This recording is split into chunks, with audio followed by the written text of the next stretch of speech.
Welcome to another episode of the Inchstones podcast. And today I am so lucky to have a new friend, new acquaintance of mine, Clain Udy out of Golden, Colorado, one of my favorite cities in the state of Colorado. And Clain and I connected, as do a lot of special needs parents, where the community might seem like it's all over the place, but we find each other.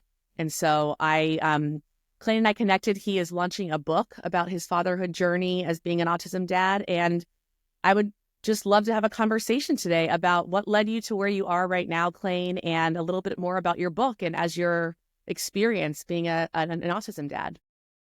Well, yeah, thanks for having me, Sarah. I mean, I think, immediately I connected with your reels because there's a certain optimism, in defiant optimism in Great that term. regard, which I think is absolutely, important for all parents of autistic kiddos to have and embrace. But that kind of defiance is something that has really kind of come about in my life. So I'm doing a couple things. Number one is writing this book. I'm about 80% done with the rough draft. Then I'm going to copy editing and all that stuff.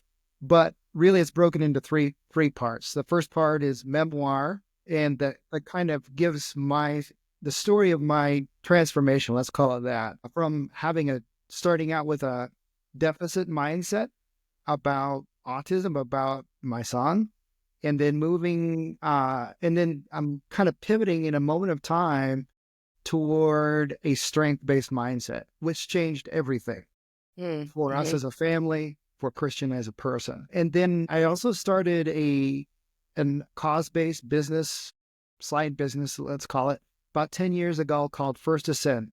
And it was designed to help young autistic individuals transition into careers. And so I ran that, evenings, weekends for a couple Mm-hmm. of years and was able to help a lot of families. And then I decided, at one point when I'm at a certain stage in life where I can do this, that's what I'm going to do full time. So I'm, restarting that business. I've got my first cohort that I'm taking through the first stage of the program, which is the Align stage. And then I'm also writing this book, and I'm learning a lot Yeah. from writing this book just about the things that I wish I had learned earlier, but Mm. really are just coming into view um, at this point in time. So, Well, I always say when it comes to things like that, where you're like, well, I wish I'd learned that earlier. I think, well, when you know better, you do better, right? yeah, Like sometimes we don't know what we don't know. like it's a learning journey and there Mm-hmm. are no shortcuts. You No. have to go through those learning experiences and you have to skin your knees once in a while Mm-hmm. to really learn and internalize that. There's a famous quote, I think it was from Buddha, actually. It says, when the pupil is ready, the teacher will appear. I And love that. so I think with, as parents of kiddos, we experience our fair amount of pain and Mm-hmm. struggle, and we are fully engaged, mentally, emotionally, spiritually, sometimes Mm-hmm. physically, and we are in the learning moment very Yeah. often in our lives. So we learn together as a family unit, and it's a beautiful journey. Talk to me about when you pivoted from the acceptance of being Christian's, dad and Christian being who he is. And that pivot from the grief, denial to acceptance and strength. What was it that made you turn that corner?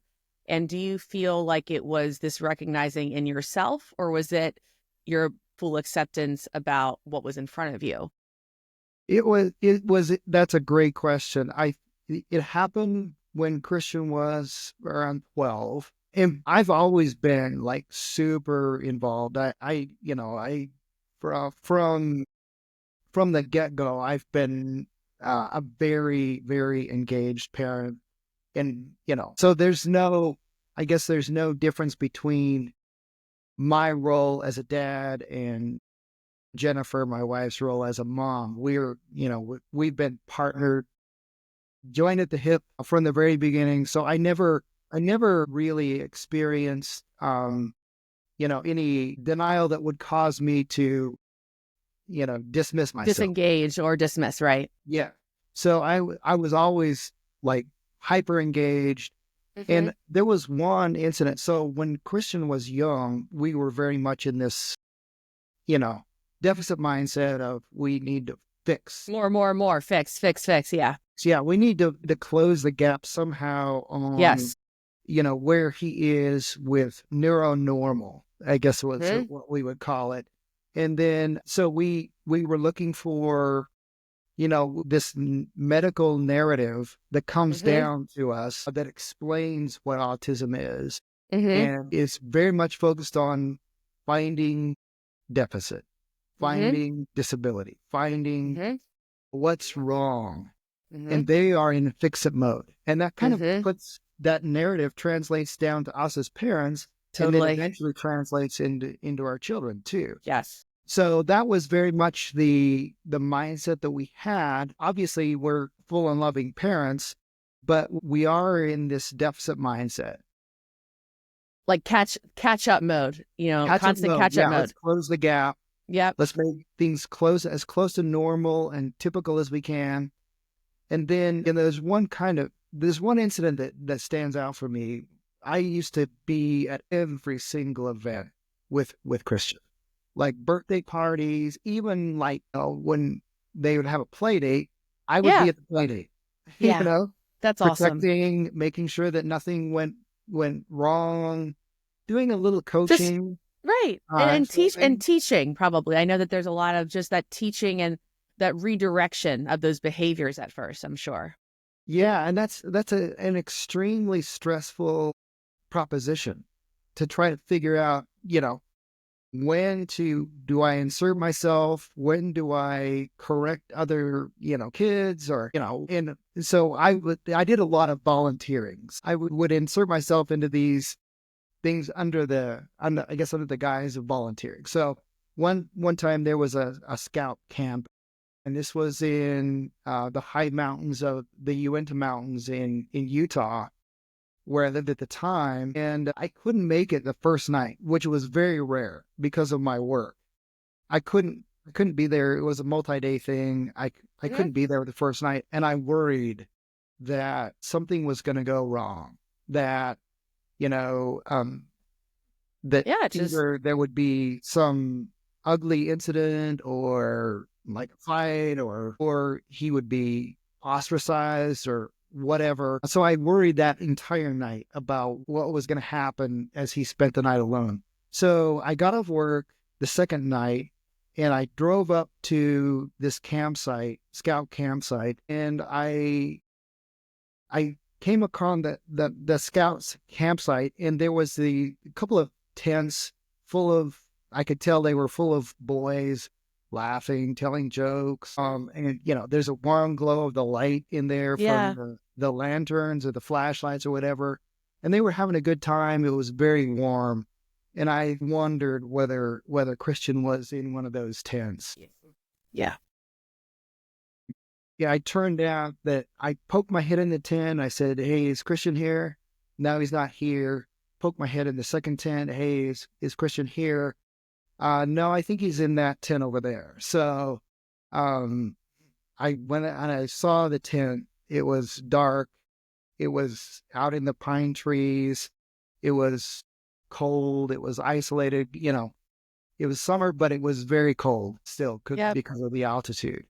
And so I popped my head in the tent, and, Christian's never been like super expressive, but he greeted me, "Hey, Dad." He was really happy to see me. Right. And so in that moment, I understood that this situation was not designed for him, to be Yes. in a tent full of kids, who got to decide who was in the tent and who Exactly. I wasn't. was gonna say, like within their own circumstances decide. Yeah, and then also just the kind of the open swirl of jokes and teasing and ghost stories, Yep. which would have been hard for him to, be involved in, track, participate in. So first of all, I thought, why did this happen? Where are the leaders here? Who could have recognized Easily that facilitated that. problem here, right? We got Yeah. this kid who spent the night in a huge tent by himself in the dark, in the cold. Right. And so why didn't anyone have the Mm-hmm. awareness to Yep. do something, intervene?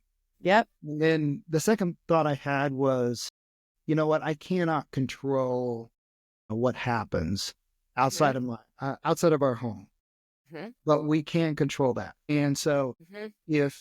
if we tried to engineer and design all these little friendships, and then with one exception, it didn't work. Right. So I, basically said, if no one else is going to be his friend, I will be his I'm friend. gonna be it. Yes. He can always count on me to be his friend. And so that was the connection there. And that was my, kind of solidified my commitment. The other thing that happened around that age was, I was reading 2 books, First Break All the Rules, which I love the title of, because I'm a little bit that way myself, a little bit independent, a little bit different. Yep. And then Now Discover Your Strengths, Don Clifton, Marcus Buckingham. I was doing this for a leadership, series that I was preparing for work. And basically the premise is all of the great managers, it was a huge Gallup study, 130,000 interviews done. Wow. To understand what makes a good manager, what makes the best managers. And the conclusion was the best managers are those that recognize strength, look for strength, don't focus on non-strengths, but overwhelmingly try to find strengths, grow those strengths, put people in a position every day where they can exercise those strengths. Right. And so it was like an epiphany. I understood that this applies to Christian more than anyone, because we'd been always in the scales. His whole life had been tilted in the direction of deficit, at school, micro criticisms and corrections, all, from classmates. It's guttural. It's guttural. Yeah. Yeah. And even in our own home, as with all the love and the support and the optimism that we provide, we were still doing that. We were still adding, totally the expectations of catching up and normalizing their path and correcting whatever course it is. Yeah. Yeah. So I, Jennifer and I, we talked and we said, again, we can't control what happens outside of our home, but we can control what happens in our home. So we are going to find strength. We're going to look for strength. We're going to see strength, and we're going to start celebrating. Yes. That. And it was, to be honest with you, it was hard to see. We had to look for clues, but when we started looking, then we started to see strength. Yeah. And so we started to develop that, and we every day was a high five day. We even if it was, something fairly inconsequential, we celebrated it. Right. Simply because we were trying to tilt the balance in his favor. And that's one of the things that I see in your reels and seeing your approach, that you'll find what you're looking for. You will. So if you look for deficit, you'll find it. Yeah. It's pretty easy to find. And you'll amplify that, you'll grow that. But if you look for strengths, you'll find that too. Well, there's psychological studies that say, have you seen a red car on the road today? Yeah. And you say no. But then you start thinking about red cars, and you're going to start finding red cars. You're going to start finding red cars. You're going to start finding red cars. And, the same exact mindset shift for me, it seems very similar. And it wasn't obviously the same with Christian or for Millie and Mac with me, but at some point, I was getting the message over and over again. I'm here to make and lead my children to become the best versions of who they actually are, not who I want them to be, but who they actually are. And in doing that over and over again, choosing to just support and guide their path into being who I believe they are meant to be, or to the greatest potential of who they're meant to be, I needed to start doing that for myself. So it gives you this internal reflection too. I'm sure that you felt that, you and Jennifer, your wife, as well. Like, oh my gosh, like not only am I doing this, but as you do it more and more, you internalize it for your own self as well, and the strengths that you have as a parent and as a person. Exactly right. And that's kind of where, that healthy dose of defiance comes in, because you have to step away from normal. You have You to. have to, in a way, reject that. Mhm. And you have to say, I need to put normal aside, and I need to, even the world is not designed, many situations in the world are not designed for my child, or for me Mhm. either, for that Yeah. child. Yeah. So I need to find that environment or that situation where it is well suited, where Mhm. I do thrive. And there was so on the, once we started to recognize that environment matters, Oof. Yes. it matters. And so our job is to try to find that well suited environment that plays to their strengths, plays to our strengths. And that Mhm. might mean that, this might not match up with, you know, the neuro norm or the normal or society's expectations or what have you. I don't care. Right. Like, I reject that with extreme prejudice, because that wasn't working. And we got validation that that really wasn't working. So when you do the opposite and you defy, even though you know it's not working for you, it's still really hard because of our conditioning. It is. And our own need for acceptance.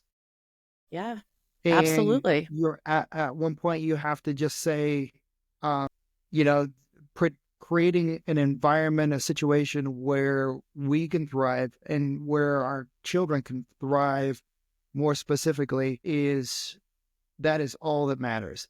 Another kind of, application of that is, in this first Ascent program, I take a very progressive approach. So the normal, career transition Hmm. track would be, I'm a high school senior. I go into the counselor's office. We talk about which school to go to. We talk about what Right, majors we might, then we go to school on our own, and we might change majors here and there, but right. we kind of figure it out. And then we graduate, and then we get a job, and we make it work, right? Because we can adapt to, and we have, the ability to be able to step into a broader field and make it work. Or whether we're going to be happy or not, nah, you Yeah. know, Like, we, we kind of we accept like society's version of the next step.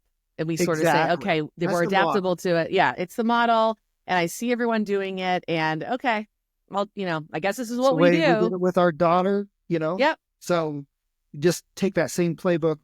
And that I equate that with, I'm not a climber, but I equate that with like free climbing. I don't know if you've seen the movie, Free Free Solo. solo. Yeah. Yeah, just harrowing. But that's the equivalent of, because you can fall, and that fall could be very, very costly. Yes. A lot of, if you go out and you fail in the workplace, Yeah. you fail over and over again, eventually you're going to end up in the basement. Hmm. Yeah. And unemployment rate of Oof. 85%, Yeah. or thereabouts. So with our son, we took a much more progressive approach. It's like aided climbing. Climb 10 feet, lock in. Climb 10 feet, Hmm. lock in. Hmm. And just make sure that you're climbing the right mountain and take a very progressive approach. So if you fall, you're falling, a short distance. And so with Christian, we started out by saying, okay, can he go to college? Can he take one class? at college. And he did great. And then the next semester, can you take 2 classes? We just worked our way up until he was taking a full load at university. And then one of our biggest questions was, can he have a full-time job? And so we took a break from college, Mm-hmm. and we had to take a side door into this, because he did some interviews and not his strength. So Yeah. we got him in a temp agency, Yeah. and he started by, packaging pills at this Yep. nutrition supplement, Yeah. manufacturing facility. And he had the night shift. And at the time we were like, we Okay. were in Mexico on a trip at that point, and I was just, I called him to see how things went the first night. I had all these nightmares Of course. of how it went. And finally I got a hold of him, and I said, "Hey, bud, how'd your first night at work go?" "Oh, it went all right. Went fine." Like, hey, so he worked there for like 2 or 3 months, and let's find another situation. Yeah. It's not a night shift. It's Yeah. and he got on with an airbag manufacturing place, and he did fantastic. He was one of the highest performers there because of his strengths, because of his eye for, detail, attentiveness, for his precision. He could see and hear defects in the airbags. And very often he would come home from work with, a mug or a t-shirt, because he had found an error, you know.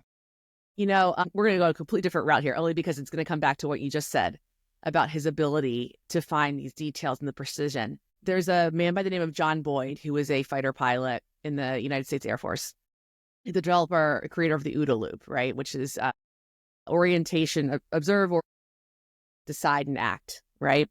The OODA loop itself actually is much more complex than just that one circle, but there's a lot of different, the complexity that are injected. But one thing I know for sure in learning about this is that autistic individuals have a faster OODA loop in certain manners that allow for that to be celebrated. And you capitalize on just that with Christian. He was able to be in a situation where that strength of his, the recognizing of the small defect in an airbag on a line, he was able to, because of him just being who he is and encouraging that strength, he was celebrated for that. I mean, that's the coolest thing ever, because it doesn't change him. It just celebrates and strengthens the things that make him him. Yeah, I exactly. love that. I absolutely love that. Yeah. And so, I guess just to finish the story, he's 28 now. Mm-hmm. He's in his senior year in CU Denver Mm-hmm. in mechanical engineering. So It's amazing. he pursues his passion here in his room. So like he's very interested in, obviously, engineering, all things science, but he's really interested in renewable energy. So he's trying to convert different forms of energy, from this form of energy to that form of energy to Mm-hmm. that form of energy. And he does this all in his room. So he'll go out on That is his awesome. weekend searches through thrift stores, and he'll find little like vacuum cleaners and Mm-hmm. pressure cookers, and he'll try to, Mm-hmm. you know, his he'll steal my tools out of Yeah. my garage, and he'll create these, run these experiments up in his room. So that happened because we at one Yes. point said, we're going to find his strengths, and we're going to celebrate them, and we're going to grow them, and we're going to amplify them.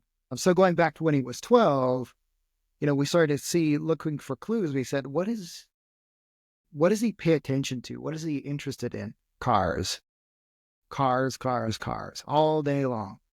And then Legos, Mm-hmm. um, and anything that you physically Right. construct. And he had an IQ test, and he was like in the 99th percentile in visual Right. spatial skills. So Right. he just got it. And so we Yeah. said, I planted a little seed in his head and said, "Bud, um, there are people who design cars for a living. That's what they do." You could just see him kind of thinking about that. And then we got Right. him Google SketchUp and we said, "Hey, bud, what about if you started to just kind of create 3D models of stuff, of maybe Hmm. cars?" And then he immediately started to spend hours and hours on Google SketchUp, Yeah. designing cars, designing pistons and camshafts and, Yeah. different engine parts. And then, the next step was to put him in, there was a charter school that was on the campus of a technical college. And so half of the curriculum was high school online with a lab there, and the other half was technical college. And so he went through their drafting program, um, in as part of his high school. So he graduated with his high school diploma, but also graduated with this 1,200 hour, certificate in computer Fantastic. aided design. And his teachers, told us at one point, he said, "You know what, your son, he just, he's going He through the gets it. curriculum at, you know, at least 40% faster than most of the adult people in the Yeah. class Right. because he just gets it." Well, I have to, take pause, and hopefully you and your wife do so enough as well, because he wouldn't do that and wouldn't have been in that space to be recognized for that if it wasn't for your recognizing that. And like you said, slowing down, defying what was supposed to be his his journey or his path. That takes an exorbitant amount of inner strength to do so. I know so from my own with my little ones, and I know so deeply that that is not easy to push the things aside that say that Christian or Millie or Mac, they're not doing XYZ. I literally just before coming on to record, the public school district envelope came and it has, to the parent of, blah, blah, blah. And you open it up, it's these, assessments that are done and all these buckets that they don't fill, and they're 0 out of 10. And, I used to really get so clamor down on those and think like, how dare they? Like, I was so angry about it. I was so like, this is not who, like, they're not even taking in the whole child of who my kid is. And at some point I realized that reaction was mine too. I was able, like, okay, cool.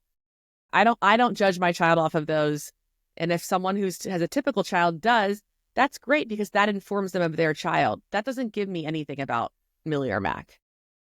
Right. And so I think that again, I hope you're giving yourself enough credit, enough pats on the back, because you both led him to be able to be in the situation where where his strengths would be applauded and celebrated. So it's a great story, and it's a great reminder. It's very inspirational for any special needs and autism parent to hear.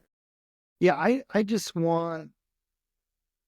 want other parents to, to realize that they start looking at strengths. If you look for strengths, you'll see them, and you'll have a whole different appreciation for who your whole child is, right? Yes. And you'll put them on a path that is fulfilling, satisfying. And so that's really what the book is about, and that's what the First Ascent program is about for those who are seeking a career. They both have the same core message. Right. And I think that what's true is that we have tremendous power as a parent community. So we Mm-hmm. can wait for all these, whoever up here is going to create the narrative for autism to Mm-hmm. trickle down somehow. Yeah. But that message really, despite some very good efforts, that message is still not forming. It's still not, even with neurodiversity, it's still not amplified. It's still not full throated in any way, shape, Right. or form. And so that transitions, just like you read, you go to an IEP with your school or you read a scientific article, you Mhm. leave that experience deflated Yeah. and inadequate and Yeah. insufficient. And it puts you in a mind of insufficient. So Yeah. I think that as parents, what we can do at a grassroots level in the individual families is start to change that narrative for our own families, for our own Totally. kids, and then create a grassroots movement upwards to say, we are redefining autism.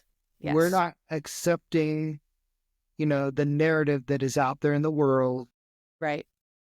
that is full of misconceptions. It's full of enigma. Hmm. So we're changing that narrative as And a I think, parent and it's community. like, it's like full stop, the whole child, not just the parts that make him stick out or her stick out from the norm, but the whole child. If Millie and Mac and my oldest Morgan, were all sitting together, and regardless of how they communicate, my son, the only boy and the baby of the family, is so aware that he is the baby of the family. I mean, that's not autism. That's just like, he's the boy, he's the baby boy. And I probably give that in whatever I do, and how I lead and how I mother. But like, there's so many different parts to each child within the family unit, too, that make them whole as well. And it's not just these traits and circuitry and their intellect, it's the personhood of them. And that's not just autism, that there's deeper parts to that. Exactly, exactly right. I think what's true for me at least is, yeah, autism has shaped us Yeah. in very profound Yep. ways. And I would say in beautiful ways too. Hmm. But Absolutely. it's not everything. Nope. It's It's not. not everything for them. It's not everything for us as a family. So Absolutely. Well, Clain, thank you so much for sharing your story and your family's journey, and about putting the strength back not only into Christian but into what you said, like within your family walls and your family home. And it reminds us all that that's where it begins. That's 100% where it begins. We can talk like this and have conversations in the cloud, but it really does begin. And that's, I think, what aligns so much with, my own Inchstones over milestones mentality, is that it starts with one small thing. And that one small thing, for whatever line or path you're on, is to be celebrated. Your son is so lucky to have you as a dad. And I'm proud to have you part of this community. And uh, just thank you for sharing. thanks so It's much very, for very having me. loving. Wonderful. All right, Clain Udy, thanks again. And until next time on Inchtones. Thanks, sir.